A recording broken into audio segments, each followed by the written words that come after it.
Díomh Cháirde, fáilte arás chuig Badly Drawn Sean Nós agrán Cahar. Welcome back to episode 4 of Badly Drawn Sean Nós, the weird little show where I try to demystify the beautiful Sean Nós singing tradition through the medium of my really bad drawing. They're really bad, it's really good.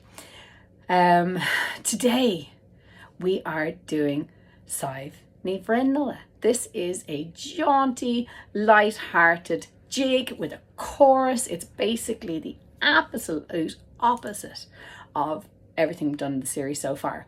There's nobody dies in this one. It's just a young fella who's into this young one and he's trying to boast. Like in the first episode of Badly Drawn Sean Nós, we had a poisoning in Aaron the Haskina. In the second episode, which is Sadhbh Ní, we had femicide, like a child wife getting murdered. In the third episode, we had Liam O'Rourke, who was a husband-to-be on his wedding day drowning in a boat. Now, was it drowning or was it corporate manslaughter?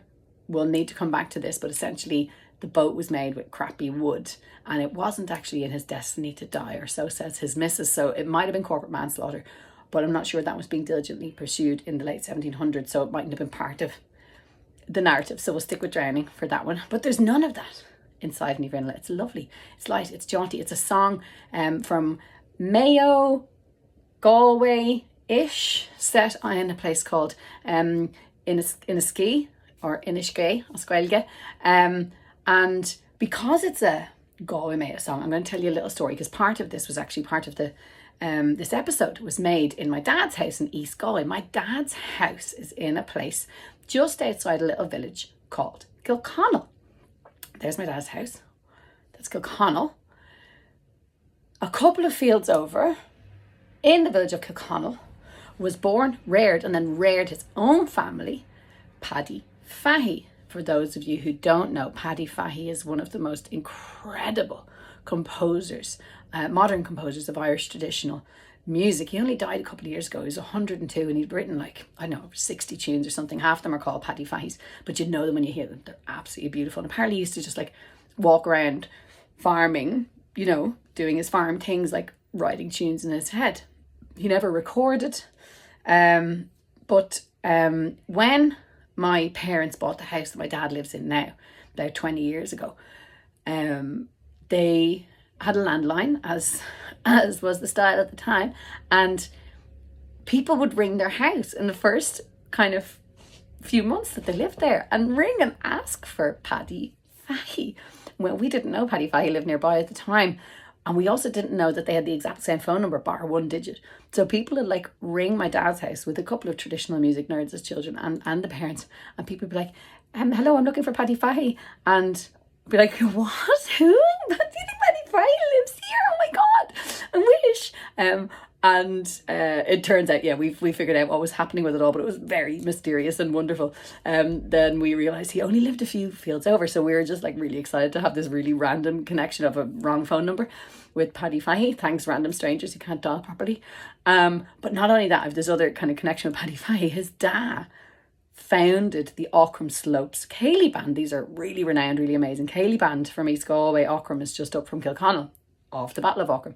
And so his dad founded it, and Paddy played fiddle in the Aughrim Slopes Céilí Band. And my granddad, Bob Grady, was a flute player and a box player. And he was a substitute flute player for the Aughrim Slopes Céilí Band, right? So we've got this other connection. And I was a substitute fiddle player for the Melbourne Céilí Band when I lived in Australia. So I can only hope that my children and grandchildren too shall follow on the now established family tradition of giving a half-hour's commitment to a musical project. Not only that, but I can only conclude from all of this that me and Paddy Fahy are destined to be twin flames in the next life, which is very exciting. So that's our little landing for today. We'll go and listen to Sadhbh Ní Bhruinealla. For those of you who haven't watched an episode before, the format is we'll watch the song and we'll listen to the song and you'll see my terrible drawings. And then afterwards, we'll fill in any gaps. Those gaps are likely to emerge, as I've said before, because you're too enchanted by my incredible drawing to concentrate on the story. So we'll give you a little bit of time to snap back into reality after being whisked away to talk about kind of some of the content of the song. It's really about the song story. We don't get too much into, the history of the song or any of that kind of stuff. It's pretty straightforward stuff, helping people to understand what's happening in the songs. So here's Sadhbh Ní Bhruinealla. See you back here in a minute. Íring de spréile Sadhbh Ní Bhruinealla, ach ballan is gé is cadéalú chuinní or de Sadhbh Ní Bhruinealla, sucuid de sa stórí néile simbalom. Farma imad mé tawa fire amberdiv, fire slusa this law go can number de. Or de Sadhbh Ní Bhruinealla, sucuid de sa stórí néile simbalom. Master Badwar gal road na gallivid, luchan ní wodas ní hogan ein ardige. Or de Sadhbh Ní Bhruinealla, sucuid de sa stórí néile simbalom. Níl fallach I gháil Sadhbh Ní Bhruinealla ach sean cuitindan gan cawl gan maincle. Or de Sadhbh Ní Bhruinealla, sucuid de sa stórí néile simbalom.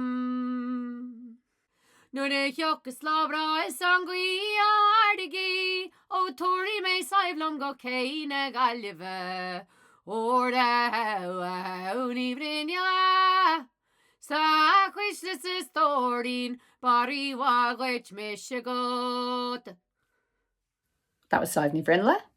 What you might have noticed is the word Sadhbh doesn't sound like it's in it a lot. And that's because it is the word sow or a how. It has a shavu there, meaning that it puts a H in when you're calling someone's name. A how, a Sadhbh, a hive. So apparently that's the way some people in Connemara pronounce Sadhbh. I haven't heard it in real life myself, but that's how people sing the song. Anyway, so what you just heard there was an abridged version. There's a few more verses that I didn't sing. Go and check out Peadar O'Cianawan's version if you want to hear like a really amazing kind of defining version of it. But you probably have heard Liam O'Malley does it, Celtic Woman does it. And yeah, it's beautiful. But that was an abridged version. So what the song is basically like this like Mickey Dazzler talking about how great he is because he wants to hook up with this girl Sadhbh Ní Bhruinealla. So it opens with him being like, oh, the only thing I ask as a dowry for a Sadhbh is the entirety of Innisgay and hunting rights for rabbits or whatever, and I think he's just been like, haha, I'm so fancy and your daughter's a pain in the hole and I'm going to take her off your hands, and so you're already a bit like, what a creep. But because nobody dies, I'm kind of okay with it, that's just who he is.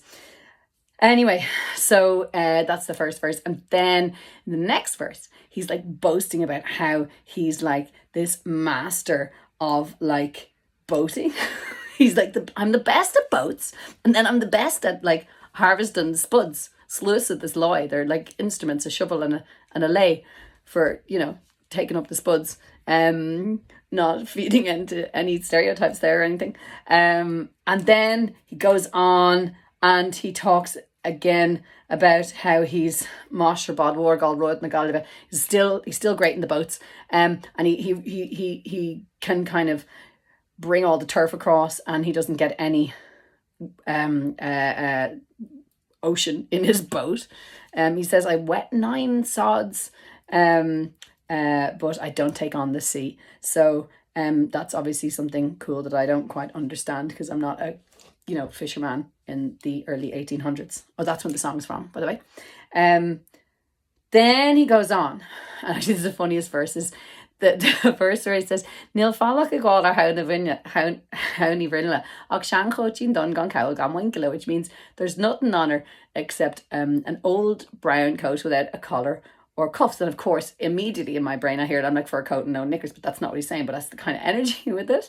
And I was at a session. There was like a traditional music session with like loads of little kids from different branches of Cultus, the Irish Traditional Music School, coming together to play. And a little girl, like she couldn't have been more than 6, got up to sing that song. It was so beautiful. And she sang that verse.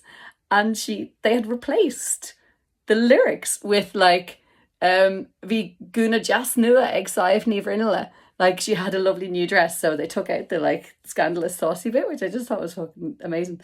And then in the very last verse, it's kind of sweet and romantic, and he says, if if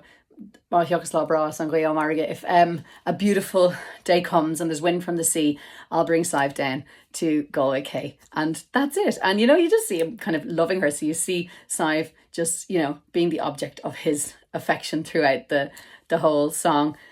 So yeah, it's a sweet one. Hopefully now next time you go and you hear people cracking that out at sessions or whatever, you can sing along, remembering that it's how, not Sadhbh. Thank you so much for your time and your attention. I'll see you at the next episode. Slán.